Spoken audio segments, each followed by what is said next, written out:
அண்மைச் செய்தி. மதிமுக முதன்மை செயலாளர் பொறுப்பில் துரை வைகோ தொடருவார் என்று தகவல் வெளியாகியிருக்கிறது. இதனை நாம் அண்மைச் செய்தியாக பார்த்து வருகிறோம். மதிமுக முதன்மை செயலாளர் பொறுப்பில் இருந்து துரை வைகோ விலகும் ராஜினாமா கடிதம் ஏற்க மறுப்பு தெரிவிக்கப்பட்டிருப்பதாகவும் அவர் அந்த பொறுப்பில் தொடருவார் என்றும் தகவல் வெளியாகியிருக்கிறது.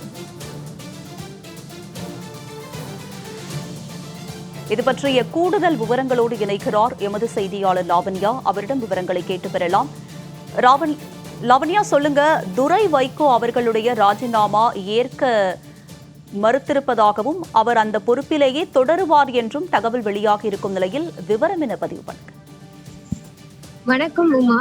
மதிமுகவில் தொடர்ந்து சர்ச்சைகள் வெடித்து வருகிறது. அதாவது உட்கட்சி பூசல் காரணமாக சமூக வலைதளங்களிலே தொடர்ந்து அந்த கட்சி சார்பாகவே சில சர்ச்சைகள் வெளிவந்திருக்கக்கூடிய ஒரு நிலையில் மதிமுகவினுடைய முதன்மை செயலாளர் வைகோ எம்பி அவர்களுக்கும் அதே போல அந்த கட்சியில் இருக்கக்கூடிய துணை பொதுச் செயலாளர் மல்லை சத்யாவிற்கும் உட்கட்சி பூசல் தற்பொழுது வெடித்திருக்கிறது என்றே கூறலாம்.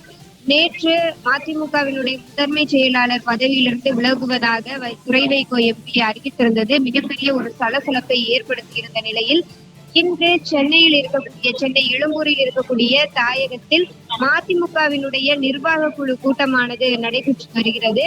இதில் பல்வேறு கட்சியினுடைய முக்கியமான, அதாவது தங்களுடைய மதிமுகவினுடைய முக்கிய நிர்வாகிகள் அனைவருமே கலந்து கொண்டு இந்த நிர்வாக குழு கூட்டத்தில் பேசி வருகிறார்கள். இந்த கூட்டத்திலே ஒரு 9 முக்கியமான தீர்மானங்கள் எல்லாம் நிறைவேற்றப்பட்டிருக்கிறது. மேலும் கட்சியினுடைய விவகாரங்கள் எப்படி பொதுவெளியில் இப்படி வெடித்தது, அதற்கு யார் காரணம், இதற்கு மேல் எப்படி எடுத்து செல்வது போன்ற பல்வேறு வகையிலே விவாதித்து வருவதாக தற்பொழுது தகவல்கள் வெளியாகி இருக்கிறது.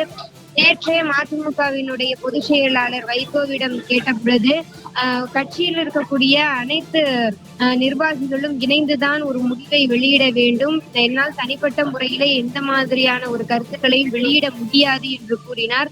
அதே போல மதிமுகவினுடைய முதன்மை செயலாளர் துரை வைகோவினுடைய அந்த பதவி விலகலை ஏற்கவில்லை என்ற ஒரு மறைமுக கருத்தையும் அவர் தெரிவித்திருந்தார். கட்சியில் இருக்கக்கூடிய சில நிர்வாகிகளுக்கு துரை வைகோ மீது ஆதரவும் அதே போல அதிருப்தியும் இருக்கிறது என்பது கள யதார்த்தமாக இருக்கிறது.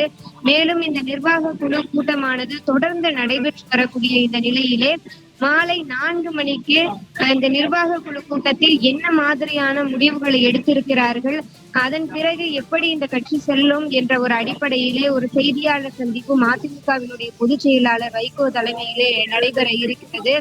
மேலும் தொடர்ந்து துரை வைகோவிற்கும் மல்லை சத்யாவிற்கும் இடையே இருக்கக்கூடிய இந்த பூசலை எல்லாம் சரி செய்து கட்சியை வழிநடத்த போகிறார்களா, இல்லை மேலும் இந்த பிரச்சனை எப்படி போக போகிறது என்பதனை பொறுத்திருந்துதான் பார்க்க வேண்டும். உங்களுடைய விரிவான விவரங்களுக்கு நன்றி லாவண்யா.